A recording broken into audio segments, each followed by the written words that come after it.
Hello, good morning, good afternoon, wherever you are around the world. Yeah, okay, so a few questions by email.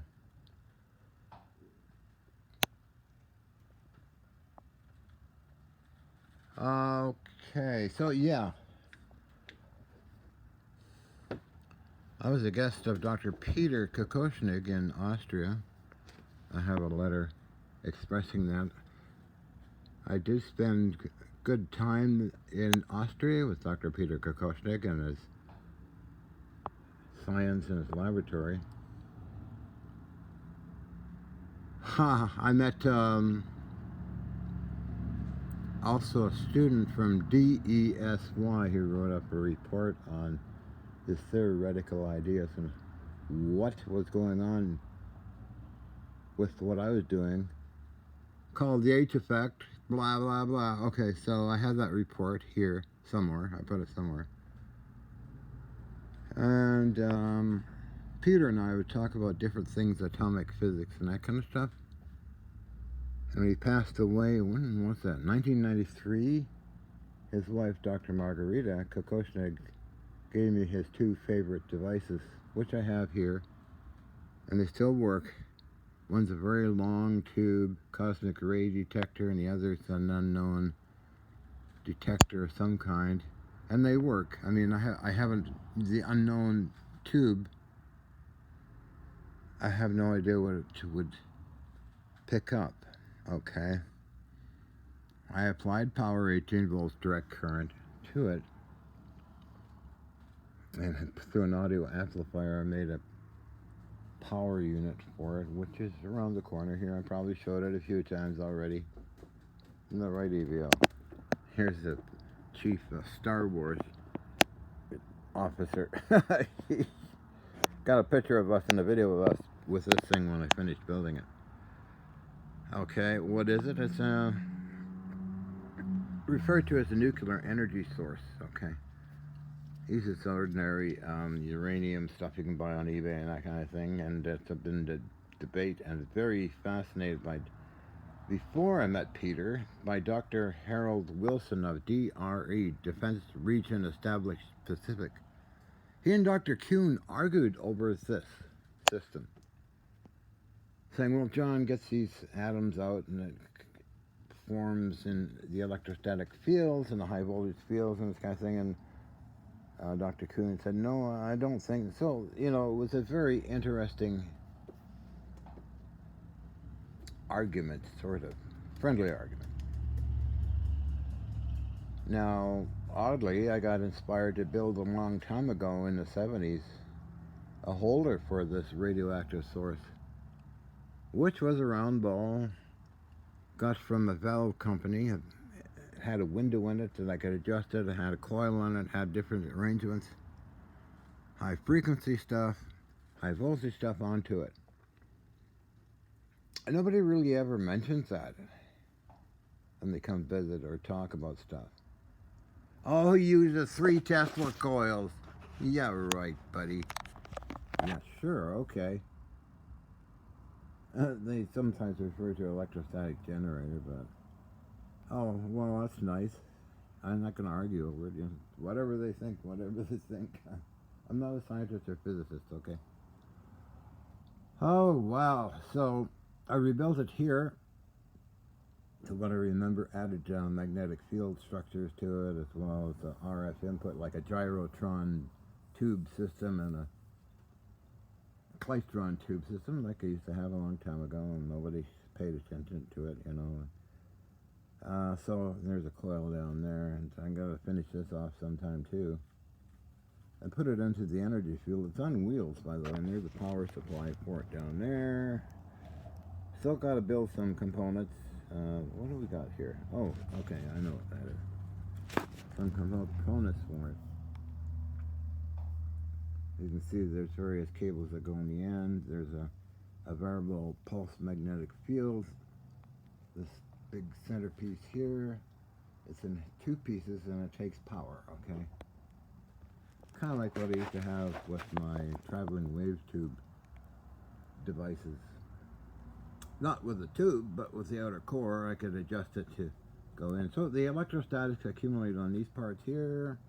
RF from the klystron goes in here, the red part.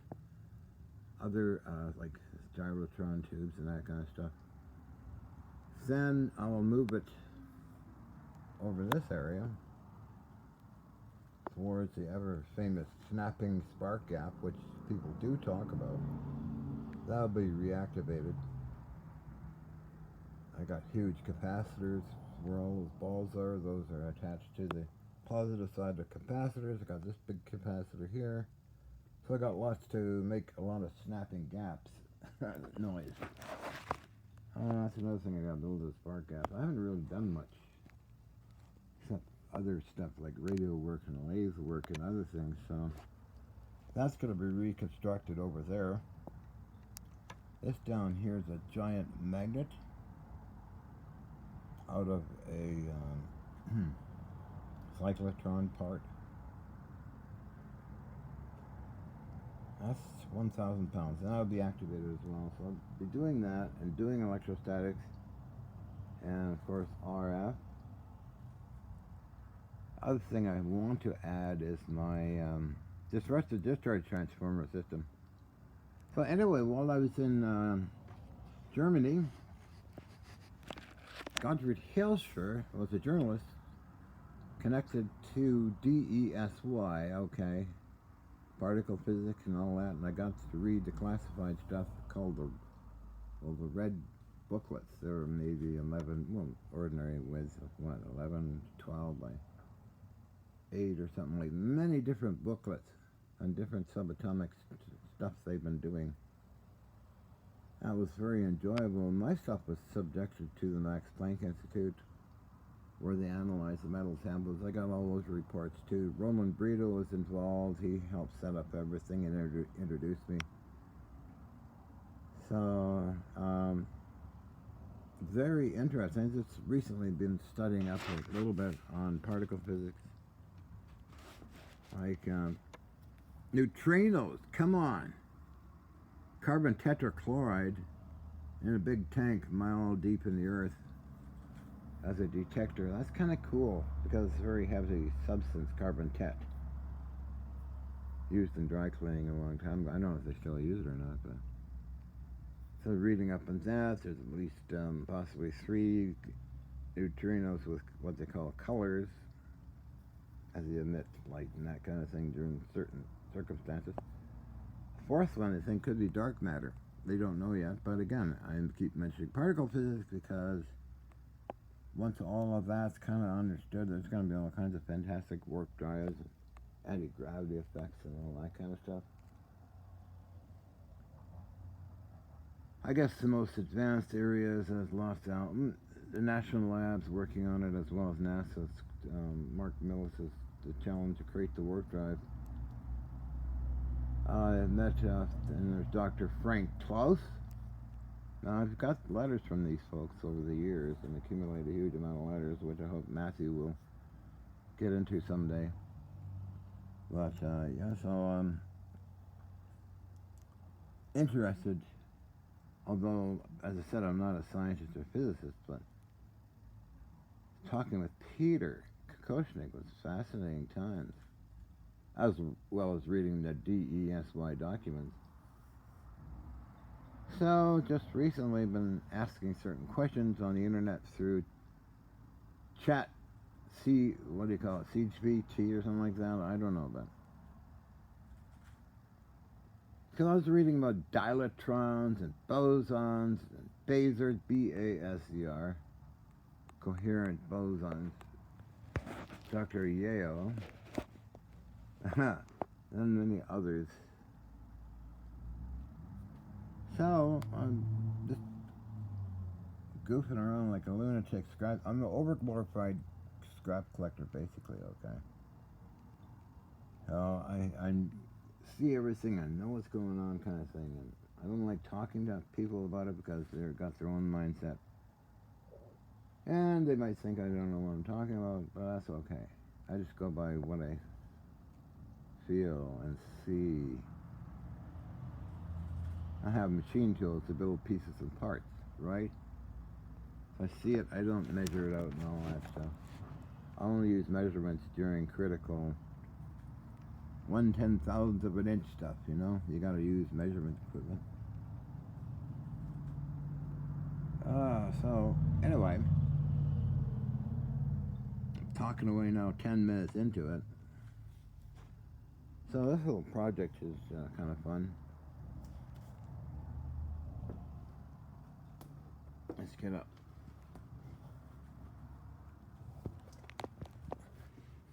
The top view here. Electron, gyrotron, and the radioactive source, like before, is in a round ball, which you can probably see. This is divided in two, as you can see, and they both are a coil arrangement. Okay, it's all bronze, brass. So that's connected to a DC amplifier system. It's a lot of fun adventures, like I did before. I was going to show you around the corner, as I mentioned, about Peter's tubes. And he had them in his laboratory, and he said they were really special. And Dr. Margarita gave them to me when he passed away. I went over to Germany in 1993 to the house 22 Dagger Bauerweg, Hendorf, and Wallersee, where I lived. Let's see, where can we get to it without destroying everything? Oh, there's one tube.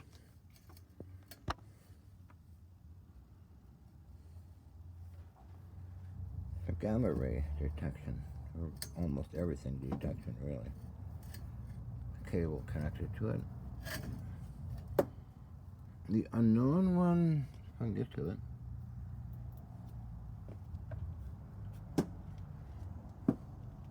Walk around here.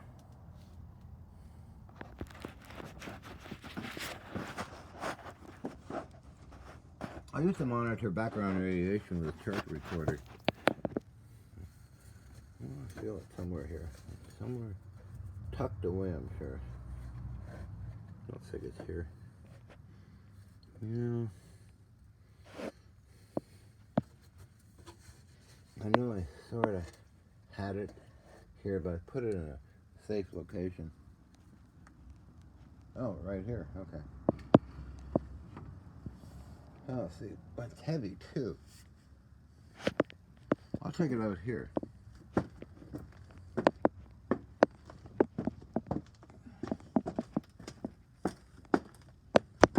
Interesting tube.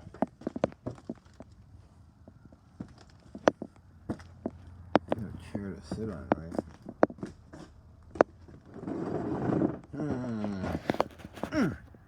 New arrivals.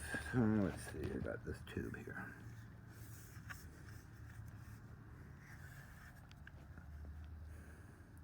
It's in a cover. I put a protective cover, which is simply plastic pipe. Input. Now, can I get it out? I don't know. Let's see. Oh. I could. Maybe I can. It's pretty tight in there, I guess. Here we go.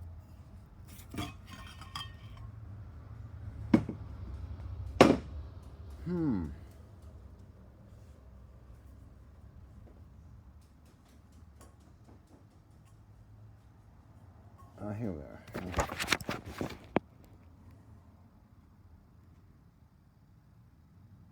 This is a buffer safety thing on it.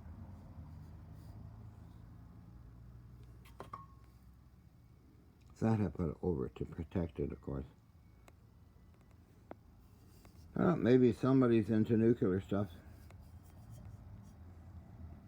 A few dang dings in it. Maybe you can tell me what it is, huh?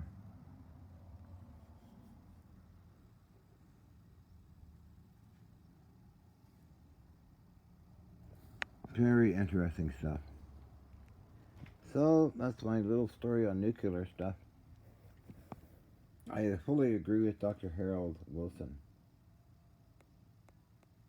Well, nobody, really says anything about it, They just, oh yeah, John uses 3 Tesla coils. Some of the most stupidest statements, of course. And it's time to remember some more stupid statements. Oh, John doesn't know what he's doing, or it's fake, or it's a fraud. I always say, look, folks, will you tell that to the people who filmed it, okay? So I don't hear back from them. I usually just block them. There's no point in wasting time with dingbats. So anyway, that's the story on Peter kokoshinegg and that kind of stuff. And before I go, I scored this not too long ago, plus other things. Where are we here? I don't know if I filmed it or not. Maybe I did. I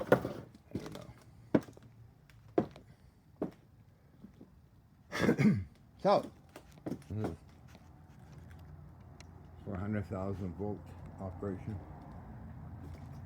Negative ground, positive high Q pieces and parts. And this I found. It's a corona ring out of a substation. I've been looking for one of these for a long time, so I scored that. That goes on an insulator, so high voltage. Help me regulate all these capacitors. Control panel. As I said before, little red hen, I don't get any help from the audience out there, nobody.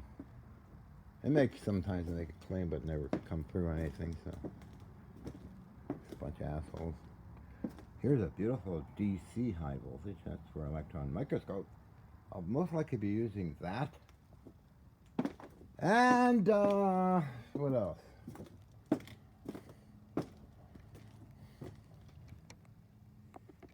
Laboratory gear. So anyway, that's the story of my involvement with Peter kokoshinegg, who did publish things as well, but no, it's not out. Nobody knows who I'm talking about, unfortunately. It pisses me off. It really ticks me off. He had a lot of publications, a lot of books, had a place in Vienna with all those manuscripts and books and stuff. So we're talking about a lost information, just like perhaps Tesla and many others, of course. So, okay. Put that back later. At 18 minutes, I should shut up and get going here. But these RF transmitters and other transmission systems, I don't use full wattage out. No, never. Just the proper amount of energy needed and the geometric shape of things and coils and arrangements. Like seen in videos.